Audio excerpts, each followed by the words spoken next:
Catherine Jackson versus AEG Live, BC 445597. Good morning, everybody. Good morning. Counsel, please make your appearances. Good morning, Brian Panish. Good morning, everybody. Kevin Boyle for the Plaintiffs. Deborah Tang for the Plaintiffs. Michael Koskoff for the Plaintiffs. Good morning. Martin Putnam of Melvin Myers on behalf of the defendant AEG Live. Good morning. Jessica Simmons-Pina for AEG Live. Catherine Cahan for defendant. Good morning. Sabrina Strong for defendant. Good morning. Okay, thank you. Rebuttal on behalf of the plaintiffs. Thank you, Your Honor. Good morning, everyone. Okay, we are in the fourth quarter. You know, yesterday, AEG's lawyers got to Los Angeles Police Department, and then we show that her and Mr. Putnam did. And, you know, whatever is convenient is what they're going to write down. And yesterday, I think counsel said a lot of things that weren't in the evidence, but I only objected when he was way over the line, and the court sustained that. And what I'm going to do, I'm not going to attack counsel, because it's not about me, it's not about Mr. Putnam, it's not about Ms. Cahan, Ms. Pina. They're all fine lawyers. And if some lawyer has a better tie, you like them, or if some lawyer smiles at you or something, that's not a reason to make your decision, because you're going to do a disservice to yourself, to the system, and everyone else. You need to make your decision based on the evidence in this case. And what I'm going to try to do with you is just to correct a few of the misstatements, but believe me, there were plenty. I'm not going to attack counsel. He's an advocate trying to do the best he can for his client. I don't have a script written out. I'm not going to stand behind a podium and read to you for 4 hours. I'm going to tell you from the heart what I believe the evidence has shown in this case. I'm not going to give you part of a document. I'm going to lay it out for you how I believe the evidence has proved that AEG Live is responsible, shared responsibility. That's what I talked to you about. And you know, when you talk about personal responsibility, there's 3 things to personal responsibility. Number 1, you have to accept it. Number 2, you have to, if you're going to walk the walk, or excuse me, if you're going to talk the talk, you got to walk the walk. And number 3, don't dare you do anything to get in the way of someone that's trying to deal with personal responsibility. And in this case, AEG has violated all 3 of the principles of personal responsibility. Number 1, before you point the finger, you got to look in the mirror at yourself. AEG looks in the mirror at themselves, and they say, everything we did is fine. And they want you to believe Mr. Gongaware and Mr. Phillips' story in this trial. And one of the most important decisions in your life, they want you to base it on those 2 people, Mr. Gongaware and Mr. Phillips, and disregard all of the other evidence. Number 2, they never walked the walk. They did a lot of talking. They never walked the walk. They didn't admit anything. And number 3, how dare them come up here and accept no responsibility and put it all on Michael, Mrs. Jackson, Karen Fay, Elif Sankey, everybody but them. And when you're pointing the finger at someone, you got 4 fingers pointing back at yourself. And responsibility, it doesn't stop at the boardroom. Corporate responsibility is supposed to carry out throughout our society. In the social order, corporations have a right to go out and make money. And that's okay. But when you make money and you're in the money-making business, and make no mistake about it, AEG is in the money-making business. And when you're in the money-making business, there are certain responsibilities imposed on you by the law. And when you get involved in a situation like this, you have responsibilities. They're not imposed by me. They're imposed by the law in the state of California, and you're responsible socially and legally to act appropriately. And what they didn't act appropriately. And let me start off a little bit. First, by the way, I'm not going to talk all day. I'm going to get done. But, you know, yesterday I saw you were very attentive, and I appreciate that with Mr. Putnam, and writing down things. And I wanted to jump up and say, that's not right. So I'd please ask if you could look. I'm going to try to give you exactly what you need when you go through the process and reason together to come to a fair and just verdict based on the evidence and the law. Okay? So let's talk about some of the things that AEG's counsel said yesterday. Number 1, All they were trying to do was put on a concert. That kind of encapsulates that's all they're about. Putting on a concert, making money. They don't care about Michael Jackson. They don't care about Kenny Ortega. They don't care about Dr. Murray. He said it. He admitted it because it's true. All they're about is putting on a concert, deriving the benefits. And remember, Michael died. They got all their money back. And then they made a movie and more. They came out fine. They were trying to enhance their reputation, and we'll look at that, to compete, and they want to deny it, Mr. Phillips, with the 800-pound gorilla that he calls it. But make no mistake, AEG is a money-making company, and they wanted to make money. They wanted Michael to make, they didn't want to help Michael do a comeback. They wanted Michael so they could make money. And that's why they did it. So let's look at this. Another statement by counsel. This case is about choices we make. They made choices. Personal responsibility. What about corporate responsibility? What about Mr. Phillips and Mr. Gongor? Where are they? Mr. Trell, he's the corporate lawyer. He's here. Where have they been? Have you seen them? Do you think that they really care about this case based on their attitude when they testified and how they testified there? Do you really think, are they worthy of belief in this case? Are you going to give a verdict based on what Mr. Gongaware and Mr. Phillips testified, self-serving statements? Are you going to do that? Are you going to let them get away with this? Because they think that they can come down here, big bad AEG, and we have an army of lawyers, 7 or 8 people. They got rows of them. You've seen them all. If we got the Army, they got the Marines, the Navy, the Air Force, the Coast Guard, the National Guard, all of them. They got them all. And I'll get up to court. They got 3 of them objected at the same time. Who's trying to bring the whole truth to you? Is it AEG? Or do they think they can convince you it's all Michael? Michael's a bad person. He took Demerol in 1993. You know, he did this in 2002. Okay? They want you to not like Michael. Okay?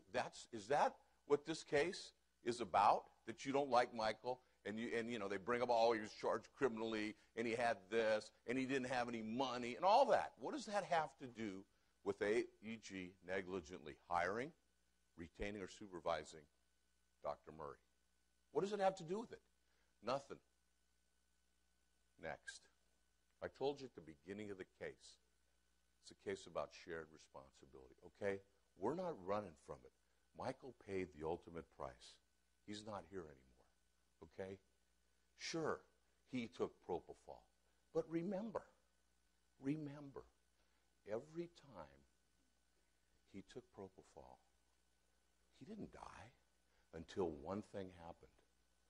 An unfit and incompetent doctor in a conflict of interest situation did it in an inappropriate setting. Okay? So, he died from propofol from Dr. Murray. There's no question about that.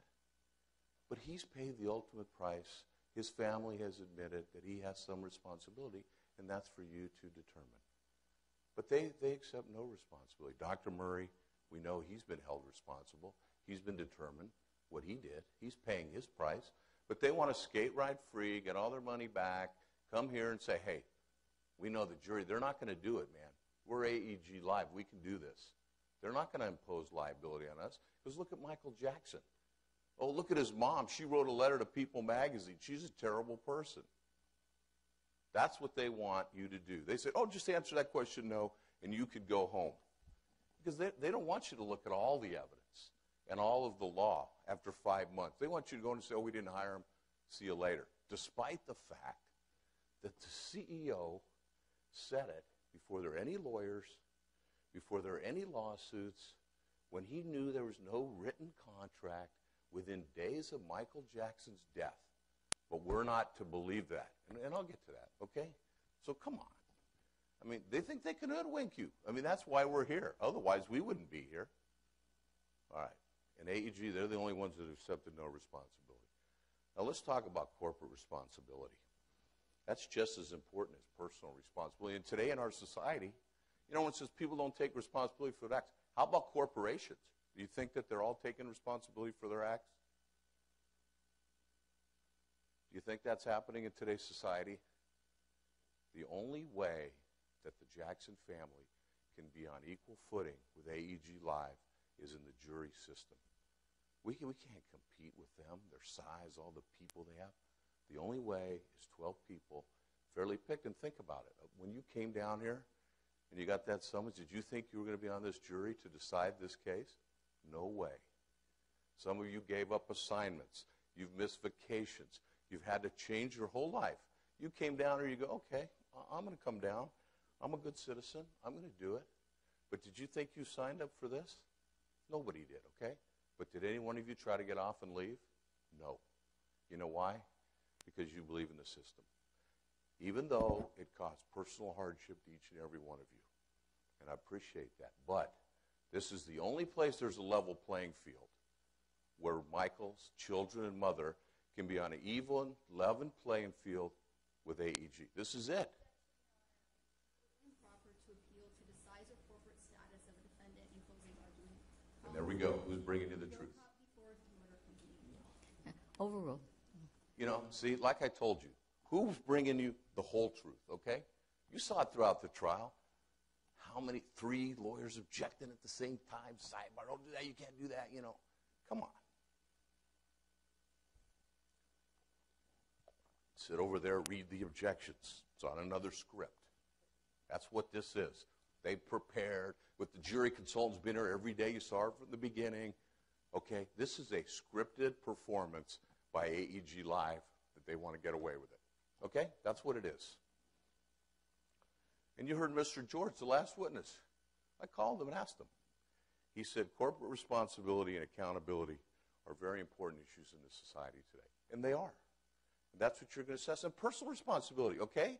It's important. But what? It doesn't apply to corporations? Corporations are made up of people. So what is the truth here, really? The truth, the whole truth, nothing but the truth. Remember, we only have to prove this by more likely than not. Okay? Oh, this is Mr. AEG Live lawyer. All those emails, trust me, there are a lot of emails. I'd love to have them not be here, okay? Oh, we just gladly turned them over. They didn't gladly turn them over. We had to get a court order to get those emails. They weren't voluntarily producing anything in this case. You saw how they've defended this case. But they want you to believe what Gongaware and Phillips said, not what they wrote in the emails. Okay? Thousands, tens of thousands of emails. Where are all those emails that say something different? Where are they? That's another lawyer-created defense, part of the script. And they're hoping you go for it. I want you to, if you could, write, these are what I consider the key emails in the case. First, per our agreement, I'll show you, that's Dr. Murray saying there's an agreement. Trouble at the front, we all know. You guys probably know these better than I do, but trouble at the front, and there's numerous chains. We check everyone out. Remind him who's paying him. Okay, I didn't write these emails. These aren't my arguments. These are written before there's any lawsuit, before Michael is dead, before the lawyers are involved. Am I blocking you again? Sorry. That Murray and Phillips are in charge of rehearsals. I didn't do that. They did that. That Michael's thin and skeletal. I didn't write that. They did. That he's a freak. I love that. And I'm going to get back to that. Mr. Trell and his other lawyer friend referred to Michael Jackson, who they're entering into a multi-million-dollar contract with to build up their arena, as a freak. That's how they think about him. Did you hear an apology from anyone about that? Did you hear Mr. Trell get up here all the days he's been here and say, you know what, we didn't really mean this. That was not a nice thing. He never said that. He tried to defend it to the end. Michael Jackson's a freak. He should be ashamed of himself. They're not, though. This is the man you want to remember. They're a money-making machine. Freak, whatever. That they don't care. They don't care about the person. They don't care about the individual. All they care is how much money is this freak going to make for them. That's what they're all about. Stahl, Dr. Murray, gross versus net. Okay? I'm going to read them off. You got them, right? probably tired of looking at those.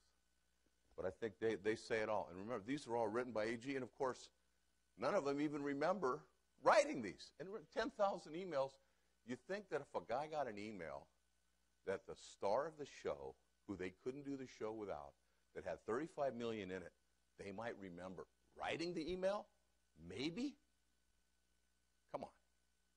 What are they trying to do? They're trying to hoodwink you. Okay? You're going to go for it? Michael's a bad person. Michael chose the doctor. We'll get to that. But these are their emails, not mine, not my arguments. I didn't hear them explain any of those ways. They don't want to bring up the freak. They don't want to bring up, we check everyone out and explain that. Kathy Jury's 10-minute Google search. Where's the email on that? It's not right, ladies and gentlemen. And it's not responsible, and it's not right, and it wouldn't be the right thing to believe Gongor and Phillips and allow them to skate down the street and click the champagne glasses down at AEG Live. Okay, this is an important instruction because this is instruction on witnesses. You can believe all or part or none of a witness's testimony. You decide that, not me, not them, you. You saw them. You have common sense. I mean, some people have children, and your children tells you something. You know whether they're being truthful or not.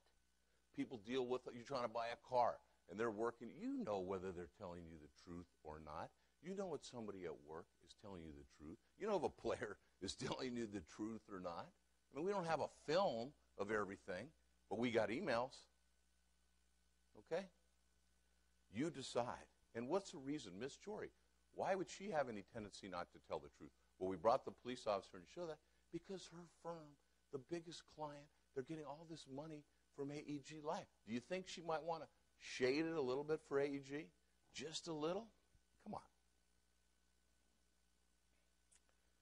And if a witness testified deliberately untruthfully, you can choose not to believe anything. Like Miss Jory, I never told the police officer that. Okay, I'll bring him in. I did. We'll see that. Now, they want to call this the Brady Bunch. Well, I'm glad Marcia Brady's not here. She'd be not upset about that. I mean, they think that's funny. Over there smirking, that's funny. That's not funny. Okay? Is that bringing the whole truth? What we have here is just some of the answers that were played at trial. Just some of these individuals that they want you to rely upon in this case. And they think it's funny. It's funny. Ha! Oh, that's the Brady Bunch. Ha, ha, ha. I don't think it's funny, and I don't think you think I don't know. I don't know. I don't know. I don't remember. I don't remember. I don't remember it. I don't remember this email. I don't remember receiving this email. I do not remember the specific email. I'm not going to go through every one of them. That gives you a little flavor. Those are the people that they want you to base your verdict on. Is that bringing you the whole truth? Oh, AEG, we want the whole truth. Really? Really? Come on. Mr. Phillips, what's his main job? To protect the financial interest of the company. That's his job. He's concerned about it. Why would he deny all of this information? Ask yourself, why would somebody in a deposition under oath and in court deny that they knew anything about something? Wouldn't you think if you're the CEO, and it's not like some underling wrote the emails, he wrote the emails.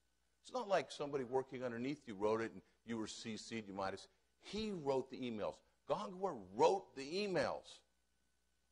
Then he says, companies are people. We make mistakes. No kidding.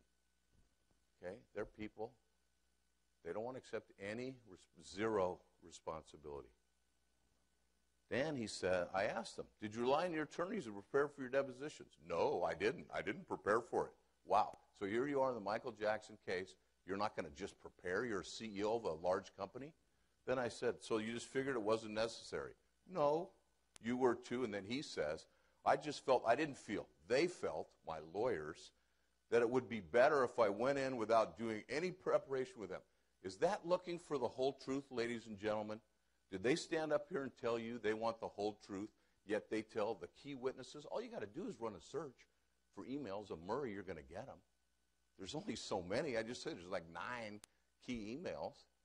And they're going to tell a witness to come to your deposition and don't be prepared. And is that someone that is trying to give you the whole truth? Come on. You're not going to fall for that. And Mr. Gongaware, same thing.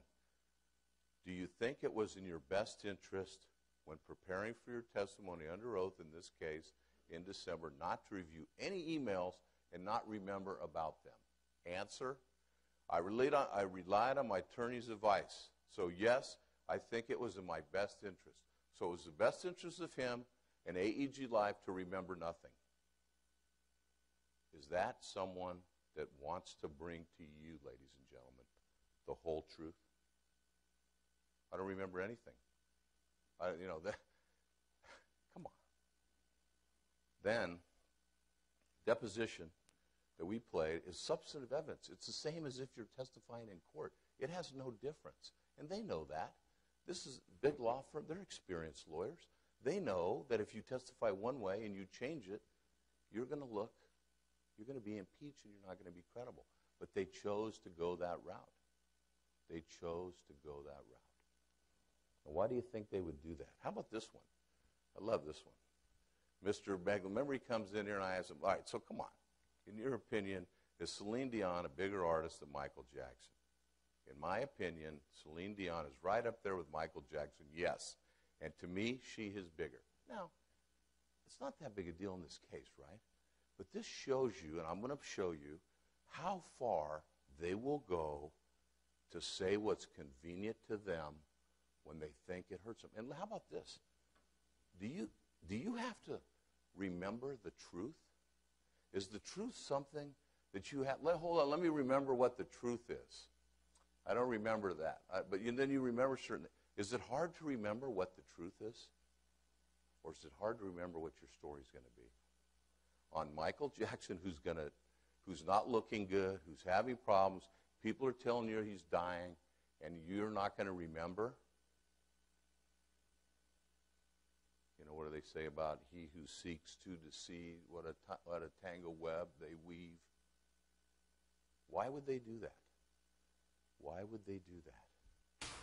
AEG felt that the right thing for Michael to do was to go out and play public again and kind of reclaim his throne as the greatest live entertainment of all time. Greatest entertainment of all time, but Celine Dion's bigger. That's what they said in the This Is It movie. By the way, they made the movie, and I'm going to show you, but they want you to rely on something they made after the fact, stories that their executives made up after they testified one way. Okay? How about this one? Mr. Meglin, was it, demand for This Is It, better than the demand for any other show you've ever seen in your life? Answer, it was no. We sold as many tickets on Voodoo Lounge in one day. In terms of the number of tickets sold in a day, sure, we've done those kind of numbers before. Okay, so that would lead you to believe not a huge deal, right? Okay, is that a reasonable interpretation? Okay, it was good, but not the best, right? What does he say? Before there's any lawsuits, before there's any lawyers. This is what he says at trial. What does he say in the movie? This was at a stratospheric level. This was at a level that we had never seen before. Stratospheric level that we've never seen before. They say, this is all filmed before. Now, he's got a different tune. Are you going to believe him? Mr. Phillips. This is what Mr. AEG Live lawyer told us. Randy Phillips is a schmoozer, artist relations. It's because he loves music. He loves the music business. He loves the artists and he loves shows. That's how they portrayed him at the beginning in his opening statement. Remember that? Okay, that's what he said. Let's see what Mr. Phillips said when I asked him that. I don't particularly love music. That's not why I got into it. I love the deal. I love the money. I love the deal. Music, artists? Did he say I want to help artists? I really love music. Did he say that? No way. Because he does it. You saw him. He doesn't care. You saw his attitude when he was testifying. Come on. They want to say I made fun of him. You know what? I don't believe anything he said. And he was impeached more than any witness. And that's what he was doing all day yesterday. Sustained. Okay. You shouldn't believe anything he says. And that's funny. They think it's all funny, right? This is the CEO of their company. That's funny to have your CEO come up there and not remember anything? That's funny in somebody that died? Is that funny? I don't think you think it is, ladies and gentlemen. Who's bringing you the whole truth here? They say whatever they can whenever it's convenient. Let's take a look. They want you to say, oh, watch the movie. It proves everything, right? The movie. Who made the movie? AEG Live. Who produced the movie? AEG Live. It'll be right in there. You'll see it. Okay, let's look at this first one right here. Randy Phillips. Make sure we take out the shots of MJ in the red leather jacket at the soundstage where the mini movies were being filmed. He looks way too skeletal. Does that say that he knew or should have known something about MJ's condition? That's Exhibit 638-115. Okay? Does the movie accurately portray Michael that they want you to rely on? Let's look at the next one. Mr. Ortega, I asked him, sir, you were involved in reviewing the footage, and I think you called it editing. Yes. When you edited the film was not intended to show how Michael was performing during the rehearsal, was it? My goal was to edit together the pieces to help tell a story of what Michael's goals were. And this is at page 9892 to 9893 of Mr. Ortega's testimony. So then he says, what his goals for This Is It were? No, sorry. Was the film itself intended? Was the intention of the film to show how Michael was performing during the rehearsals? Okay? They want you to say, look, see how great he is? And look what he said. That wasn't my intention as a filmmaker. I mean, of course, I wanted Michael to look great always. So they want you to look at an edited version with dubbed sound to say, see, he was fine on something that they made. Let's continue to look. Here's another one. This is what they don't want you to see. This is after the fact, Mr. Gongaware, about interviews. We're okay with the band, singers, and dancers doing interviews now. The only thing we ask is that they keep it positive and stress that MJ was active, engaged, and not the emaciated person some people want to paint him as being. They don't want the truth. You got to give a positive. They're controlling people all the time because that's what they do. That's exhibit. Anyway. I mean, come on. I didn't write these emails.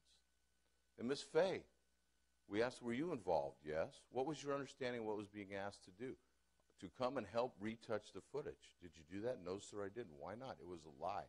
I didn't want to lie, sir. What do you mean? Everybody was lying after he died, sir. That Michael was well, and everyone knew he wasn't. And I felt retouching Michael was just part of that lie. So they want you to rely on something that they edited, that they try to make Michael look as good as he could, that wasn't intended to show how he was performing, to prove that he was fine. Is that bringing you the whole truth? How about this? Another thing they don't want to talk about.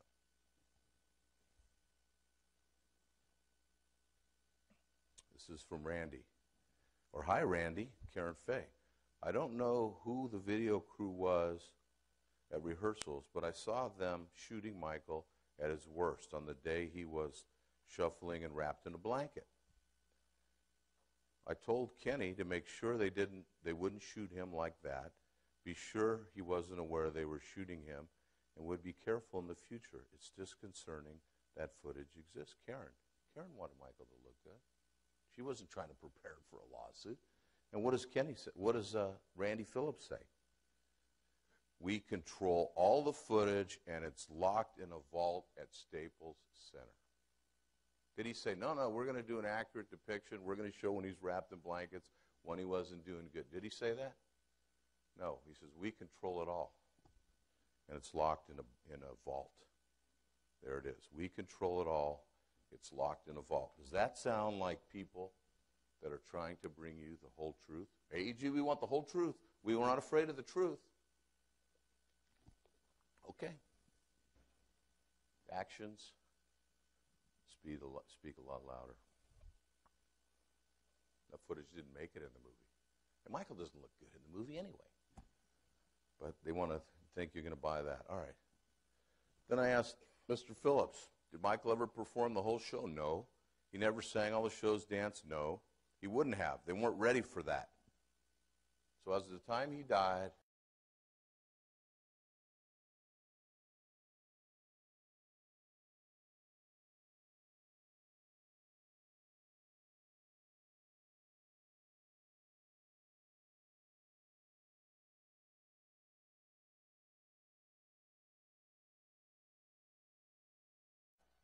a week and a half, 2 weeks before they go to London, he wasn't even ready to go through the show. But they kept pushing forward and pushing forward.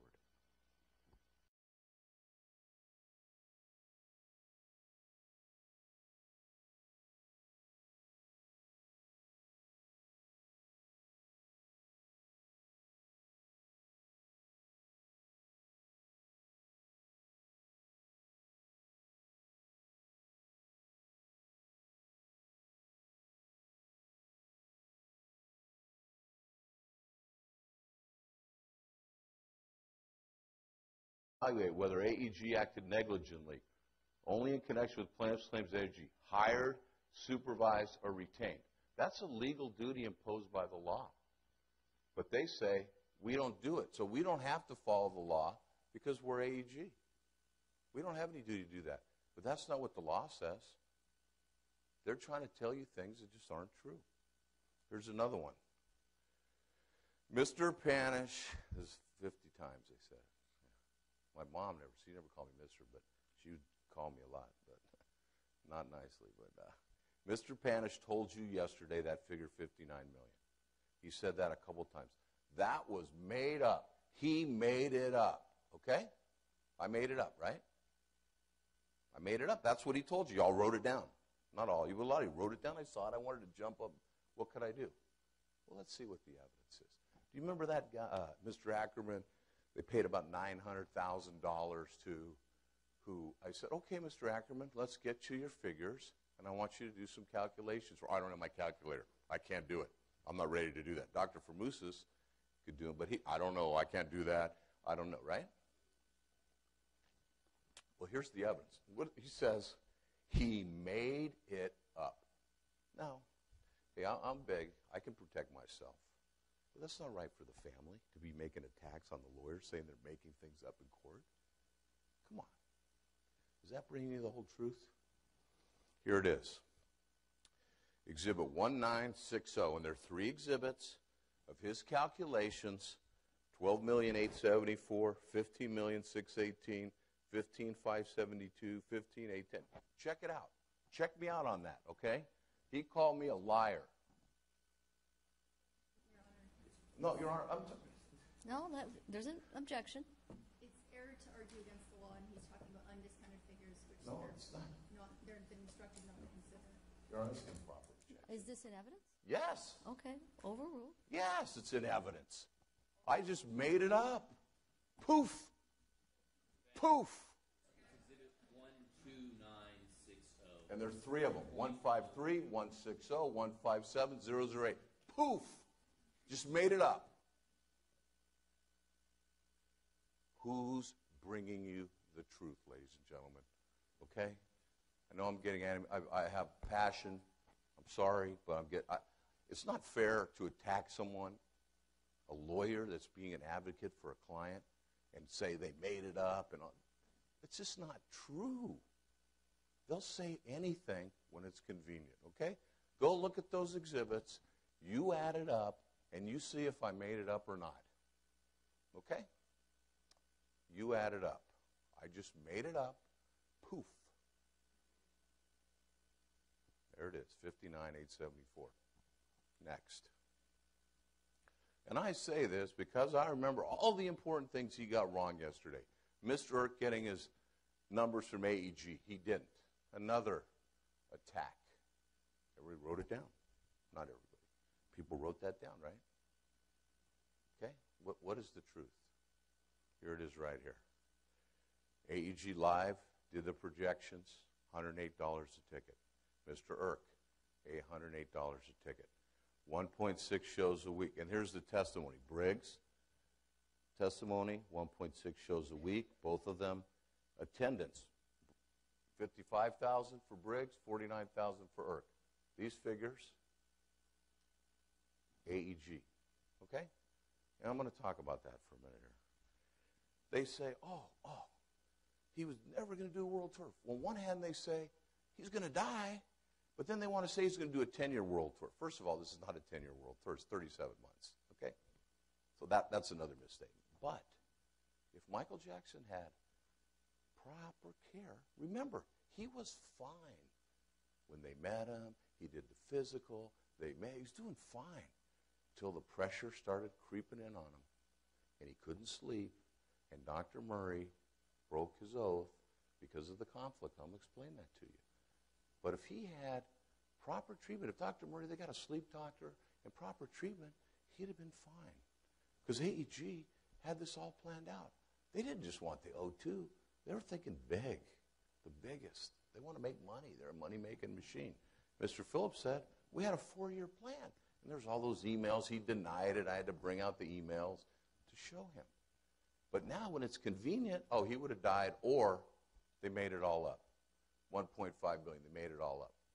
This is their figures. There's Mr. Gongaware, 5547. It's going to be a multi-city tour. Paris Jackson. My daddy told me we're going around the world. So did everybody make that up? Or just me? Or just Mr. Irk? Or Mr. Phillips? Or Mr. Gongaware? Or Mr. Putnam?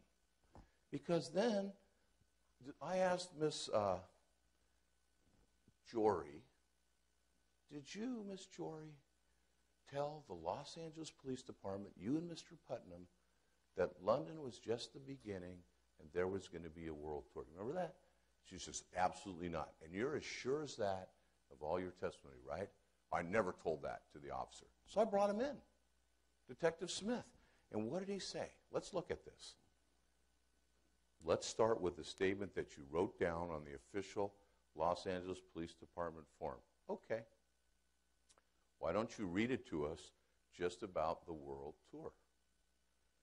Miss Jory and Mr. Putnam stated that this was only the beginning. MJ was to do a world tour that would last 2 to 3 years. Question, did you actually write that down? Yes, I did. So, were Miss Jory and Mr. Putnam not telling the truth to the Los Angeles Police Department in an official investigation? Or was Miss Jory not telling the truth when she came to court? The person has firms paying over $7 million in the last several years by AEG Live. What motive would Detective Smith have to make that up? And why would he have it, not only in his official police report, but in his handwritten notes, which he saved? And usually they don't save it. He saved his handwritten notes and wrote exactly that down. They'll tell you what's convenient when it serves their purposes. And who's really bringing you the whole truth? Then I went on and said, did you scribe those notes in the report? Yes, I did. And tell us exactly what you transcribed. So first he wrote it on his notes, then he wrote it in the police report. Mr. Putnam and Miss Jory stated the European tour was just the beginning and that Michael Jackson was going to do a world tour that would last 2 to 3 years. So did we just make that up? Did we just make that up? Or was Mr. Putnam and Miss Jory making it up to the police department?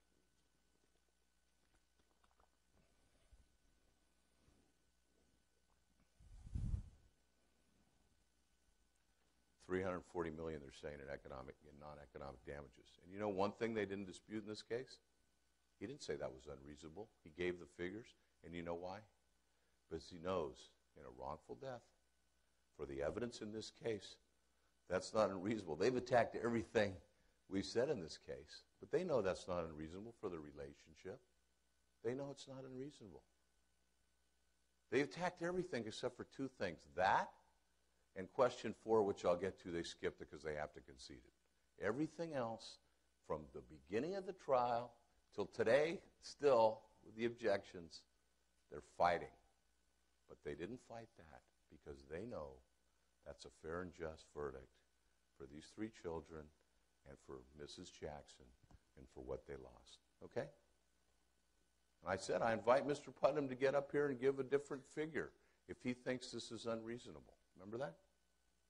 And certainly he said a lot of them. He said my name 50 times, and certainly he attacked me on a lot of things. But he didn't attack on this. $35 million in the past, $50 million in the future for the children, $35 million in the past for Ms. Jackson, and a similar number in the future. Okay? That's the figures, because they know that's reasonable, not contested. Now, the 5 questions. They said there's only, well, they said 5 but 4, but let me go through them for you quickly. It's hot up here. All right, let's take a water break. I need some Gatorade, extra electrolytes. All right. You know, in society, when you go buy something, everybody's bought something as is. You buy a car, as is. You could buy a house. You could buy something as is. And when you buy something, you can't go back and say, hey, there was this problem, there was that problem. And when AEG, they knew everything about Michael Jackson. They said, we didn't know. They knew. They knew what issues he had. They knew what his age was. Mr. Gongor had worked with him before. But now, when they come into court and they're supposed to pay full justice, they don't want to pay it. Hey, wait a minute. This guy was damaged. This guy, he was 50 years old. He couldn't do this. He took Demerol. He did this. Now, when it's time to make up full justice, they don't want it. They don't want to pay it. Why? Why is that?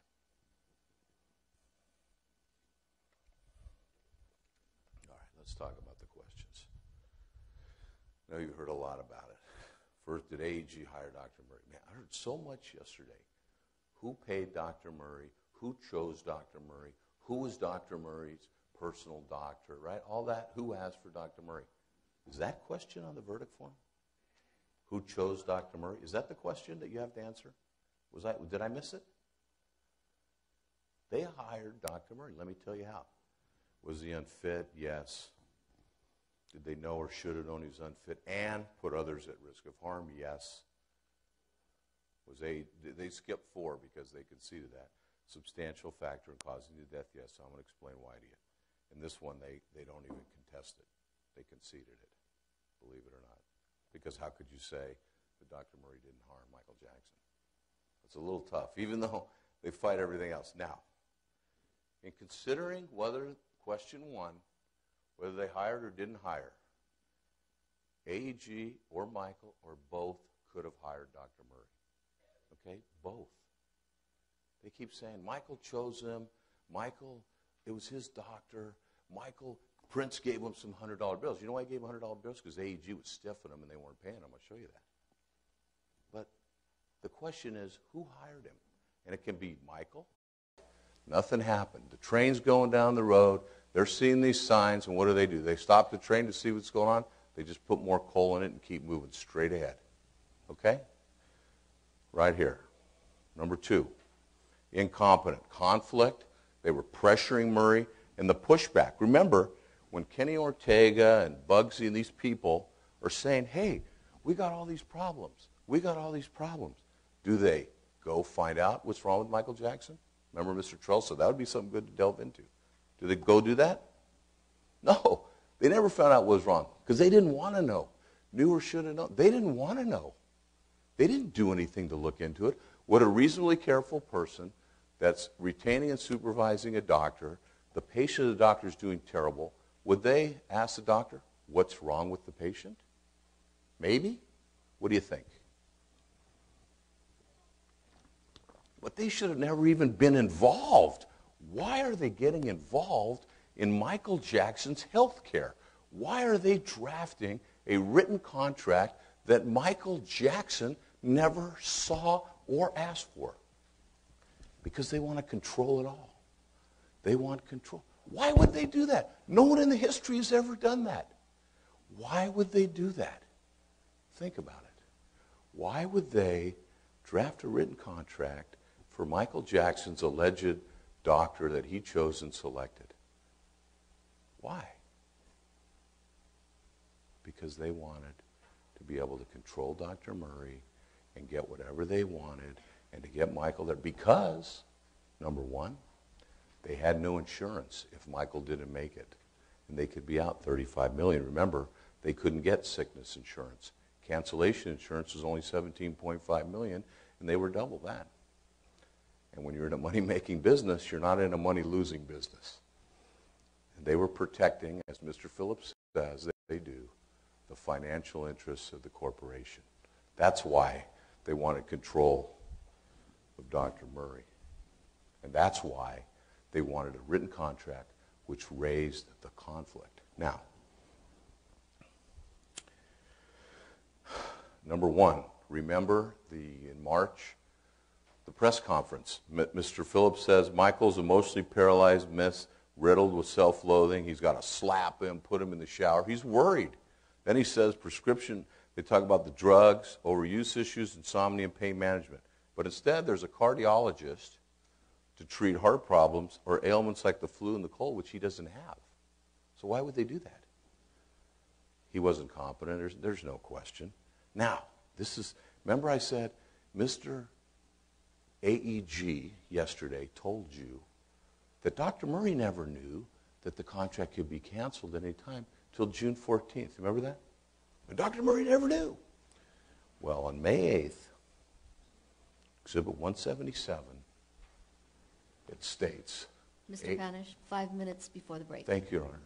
AEG contract would not cover more than 1 month in lieu of notice if there's a curtailment or cessation of the tour. So how could they come here and tell you that he didn't know this to June 14th when he's getting an email on May 8th? How can they say that? Who's bringing you the truth? Is that the whole truth?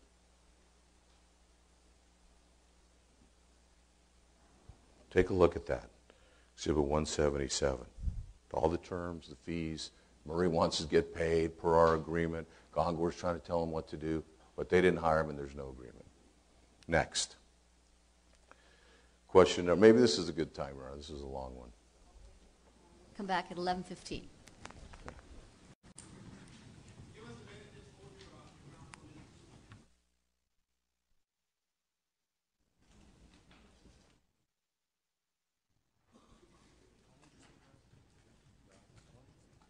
$11:15.